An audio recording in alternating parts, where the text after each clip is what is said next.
Iran और America के बीच तनाव बढ़ता जा रहा है।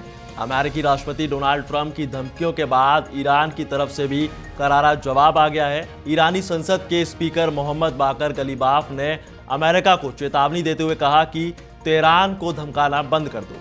उन्होंने कहा कि ईरान पर हमला हुआ तो अमेरिका और उसके सहयोगियों के ठिकाने भी सुरक्षित नहीं रहेंगे। ये धमकी एकदम खुले तौर पर दी गई है। ईरानी नेता की ये धमकी एक ऐसे वक्त में आई है जब अमेरिका ने अपने सैन्य संसाधन ईरान के करीब पहुंचाने की बात कही है।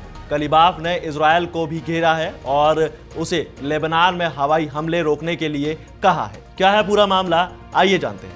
नमस्कार, मैं हूं आपके साथ दिव्यांश वर्मा और आप देख रहे हैं वन इंडिया हिंदी। दरअसल इजरायल की एक वेबसाइट यरूशलेम पोस्ट की रिपोर्ट के मुताबिक ईरान की संसद स्पीकर मोहम्मद बाकर गलीबाफ ने तेहरान यूनिवर्सिटी में इंटरनेशनल कूट्स डे पर अमेरिका की ओर से आ रही धमकियों पर बात की। उन्होंने कहा कि अगर वो ईरान को धमकी देते हैं तो इतना जान ले कि वो भी बारूद के ढेर पर है, और अगर ईरान पर हमला हुआ तो पूरे इलाके में अमेरिका और उसके सपोर्टर्स असुरक्षित हो जाएंगे। उन्होंने संकेत दिया कि ईरान की तरफ से इराक, खाड़ी देशों और सीरिया में अमेरिकी सेना को निशाना बना सकता है। वहीं अमेरिका के कुवैत, कतर, बहरीन और यूएई में भी कई ठिकाने हैं। उधर इराक में और सीरिया में भी अमेरिका की सेना मौजूद है।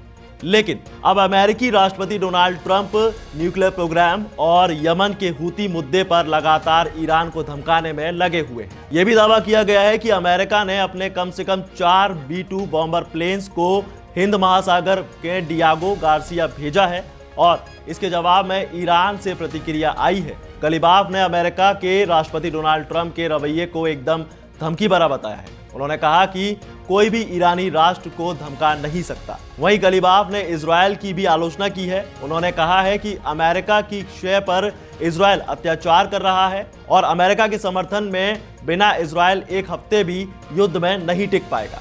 उन्होंने कहा कि लेबनान की राजधानी बेरूत में रिहायशी इलाकों पर इजरायली हमले युद्ध विराम समझौते को ना मानने जैसा है और ईरान ने कहा है कि वैश्विक समुदाय को गाजा से लेकर लेबनान और सीरिया तक पूरे इलाके में इजरायल के खिलाफ निर्णायक उपाय करने की जरूरत है। तो अब यह देखना होगा कि ट्रंप की धमकियां कहां तक असर करती हैं, कहां तक ट्रंप की धमकियां असर दिखा पाती हैं।